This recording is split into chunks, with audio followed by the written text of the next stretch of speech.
Exam दी हुई है Maharashtra board से और मेरा अभी I am waiting for my result. तो मुझे ये क्वेश्चन करना था कि मुझे इंजीनियरिंग ही करना है, तो उसके लिए मैं डिप्लोमा करूं कि साइंस लेकर मैं इंजीनियरिंग के लिए परस्यू करूं? ठीक ठीक। मेरे ख्याल से तो अगर इंजीनियरिंग की तरफ ही एम करोगे तो अच्छा रहेगा। थोड़ा ये भी डिपेंड करता है आप कैसे स्टूडेंट हो, लेकिन ना इंजीनियरिंग से एक साथ ही आप स्टार्ट हो जाओगे एक अच्छे लेवल पर। मतलब आप 4 साल में इंजीनियरिंग कर लोगे। अगर डिप्लोमा करते हो तो 3 साल डिप्लोमा में लगेगा, फिर लेटरल एंट्री के थ्रू आप इंजीनियरिंग में आ जाओगे, लेकिन उसमें भी आपको 3 साल और लग जाएंगे, तो 6 साल लग जाएंगे। ऐसे आप 4 साल में इंजीनियर बन जाओगे। और ऑफ कोर्स डिप्लोमा में एंटर होना आसान है, लेकिन उतना ही उसकी वर्थ कम है एक तरह से। पैसा शुरू में खैर डिप्लोमा होल्डर को भी मिल जाता है, इंजीनियर को भी जितना मिलता है बहुत ज़्यादा डिफरेंस नहीं है, लेकिन 4-5 साल के होराइजन देखेंगे तो काफ़ी डिफरेंस है। मेरा सजेशन आप इंजीनियरिंग के लिए ही जाओ जी। और एक सवाल रीटा ने हमें एसएमएस के जरिए पूछा है और वो कहती हैं कि एक्चुरियल साइंसेस क्या होती हैं, इनका क्या स्कोप है और ये करना बेहतर है या एमबीए या फिर एमए? जैसे जैसे प्राइवेट सेक्टर में इंश्योरेंस बढ़ता जा रहा है, जैसे आप देख रहे हैं इतनी सारी कंपनीज खुल गई हैं, आईसीआईसीआई प्रूडेंशियल है, बजाज, ये वो अलग इतनी सारी कंपनीज हैं, तो बहुत अच्छा स्कोप है इसमें। अलग अलग लाइफ इंश्योरेंस में जा सकते हैं, जनरल इंश्योरेंस में जा सकते हैं, इवन कंसल्टेंसी फर्म्स जो कि इंश्योरेंस कंपनीज़ को हेल्प आउट करती हैं उसमें जा सकते हैं, बड़ी कंपनीज़ में जा सकते हैं जहाँ की इंश्योरेंस का ज़्यादा मतलब एक कंपनी के लिए भी आप रिस्क मैनेजमेंट कर रहे हैं। Actuaries basically financial risk calculate करते हैं कि इंश्योरेंस कंपनी के लिए, और आप एक्चुअल सोसाइटी ऑफ इंडिया से कर सकते हैं। इसमें भी जैसे सीए करते हैं हम एक अलग से एग्ज़ाम्स देते जा रहे हैं, इसी तरह इसमें भी अलग से आप ग्रुप्स में एग्ज़ाम देते जाते हैं, जैसे 100 सीरीज़, 200 सीरीज़, 300 सीरीज़, 400 सीरीज़, ये करके और फिर आप एक्चुअली लग जाते हैं। इवन सरकारी जॉब्स भी होती हैं, नहीं तो आपके पास खूब सारे जॉब ऑप्शन है और it's a well paid job option. Even ऐसे भी लोग हैं जिन्होंने एक्चुअल साइंस यहाँ से किया बाहर जाके, और फिर से उन्होंने जैसे यूके में भी इंस्टीट्यूट ऑफ एक्चुअरीज है, वो भी उसके कुछ एडिशनल पेपर्स क्लियर कर लिए और यूके में भी जॉब्स मिल गई। जी। और ये जो है ये एक वोकेशनल कोर्स के तौर पे किया जाता है या इसकी डिग्री मिलती है?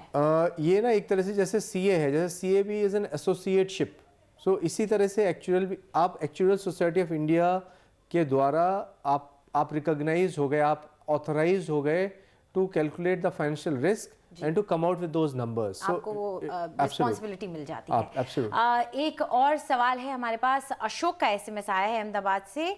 वो पूछते हैं कि माफ कीजिएगा उन्होंने कॉल किया है हमको।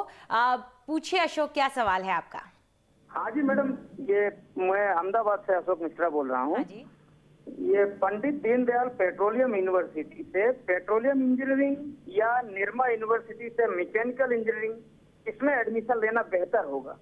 ओके। और दूसरा सवाल है, पेट्रोलियम इंजीनियरिंग में 2 ब्रांच है, ऑपरेशन एंड प्रोडक्शन इंजीनियरिंग तथा मॉडलिंग एंड वर्चुअल रियलिटी, इस दोनों में से किसे चूज करना ज्यादा सही रहेगा?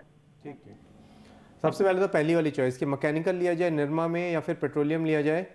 देखिए पेट्रोलियम इंजीनियरिंग से कहीं भी एक्सप्लोरेशन, प्रोसेसिंग या इवन कुछ भी पेट्रोकेमिकल्स का प्रोडक्शन है उसके ऊपर काम होगा। वेराइज अगर हम बात करेंगे निर्मा इंजीनियरिंग मैकेनिकल की, मैकेनिकल करके robotics, CAD CAM, computer aided designing, computer aided manufacturing, industrial engineering या फिर हैंड टूल इंडस्ट्री या ऑटोमोबाइल्स, इसमें काम कर सकते हैं। तो आपका पर्सपेक्टिव है, मेरे हिसाब से दोनों फील्ड्स अच्छे हैं। फिर भी ये है कि पेट्रोलियम इंजीनियरिंग के इंस्टीट्यूशंस कम हैं और जॉब्स आगे आने वाले टाइम में काफ़ी आने वाली हैं, तो वो देखा जा सकता है, थोड़ा स्कोप वाइज बेटर लग रहा है, लेकिन मैकेनिकल भी अच्छा है। और दूसरा भी ये है कि जो वर्चुअल मॉडलिंग का है उसमें कंप्यूटर्स का यूजेज थोड़ा ज़्यादा है, और जो प्रोसेस का है उसमें आज की डेट में उसमें ज़्यादा जॉब्स हैं। सो आप उस हिसाब से डिसाइड कर सकते हैं फाइनली। जी।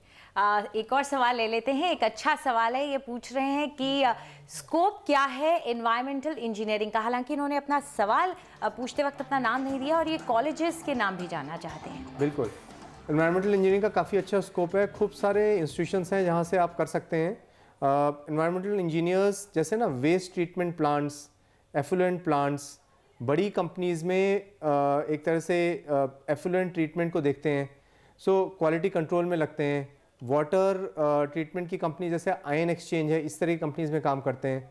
सो इस तरह से काफ़ी अच्छे, अब जैसे जैसे इंडस्ट्री जागरूक हो रही है वैसे वैसे ज़्यादा अपॉर्चुनिटीज़ निकल के आ रही हैं एनवायरमेंटल इंजीनियरिंग की। और क्वेश्चंस हैं, कॉलेजेस हैं, आईआईटी कानपुर है, खड़गपुर है, दिल्ली कॉलेज ऑफ इंजीनियरिंग है, इन सब जगह आपको बीटेक इन एनवायरमेंटल साइंस मिलता है। नहीं तो आप बीएससी करके एमएससी लेवल में भी ओशनोग्राफी, अगर आप ओशंस में स्पेशलाइज करना चाहते हैं, क्योंकि एक साइड पे इवन ओशंस का एनवायरनमेंट मेंटेन करना भी एक बड़ा मुद्दा बनता जा रहा है, तो आप उसमें भी, उस साइड में भी जा सकते हैं। अब प्रदूषण तो बढ़ता ही जा रहा है, जाहिर है इससे जुड़े जॉब्स भी बढ़ेंगे। फिलहाल इस वक्त हमारे साथ कॉलर हैं साहिल। साहिल, क्या सवाल है आपका? हाँ जी, नमस्कार।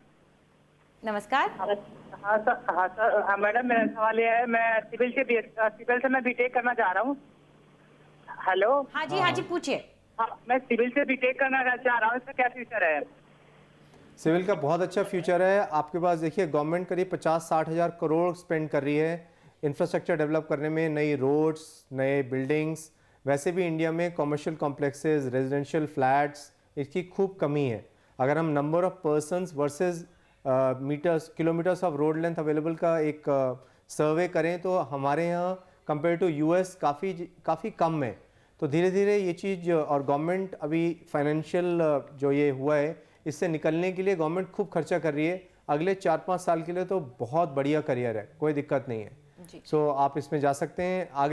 आगे जाके इवन आप डिज़ास्टर मैनेजमेंट की तरफ भी जा सकते हैं। आगे जाके आप सिविल लेके आप even town planning, construction management, इन एरियाज़ को भी देख सकते हैं। जी, एक कॉलर और है हमारे साथ इस वक्त, पुलकित हैं। पुलकित, पूछिए अपना सवाल। हेलो। पुलकित, अपने टीवी की वॉल्यूम बंद कर दीजिए और सवाल पूछिए। Hello. Hello. Good afternoon sir. हाँ, पूछिए। गुड आफ्टरनून पुलकित। सर, मैं ये पूछना चाहता हूँ कि मैंने अभी अपनी 12th कंप्लीट की है 76% मार्क्स से।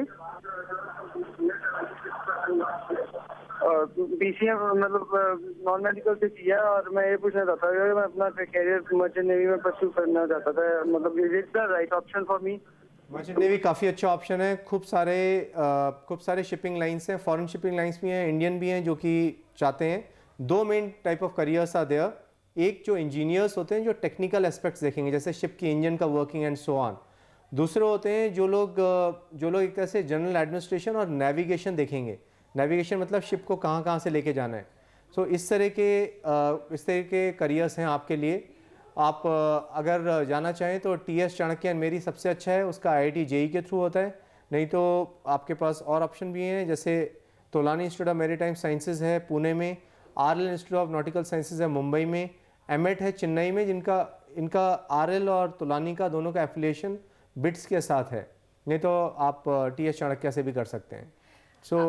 जी जितिन, आपने काफ़ी सारे सवालों के जवाब दे दिए हैं, इसके लिए शुक्रिया आपका। अगर आपको अपने सवाल का जवाब नहीं मिल पाया है तो आप हमें कॉल कर सकते हैं हमारी हेल्पलाइन में। फिलहाल इस बुलेटिन में इतना ही। वक्त है एक ब्रेक का। ब्रेक के बाद NDTV इंडिया पर खबरों का सिलसिला जारी है।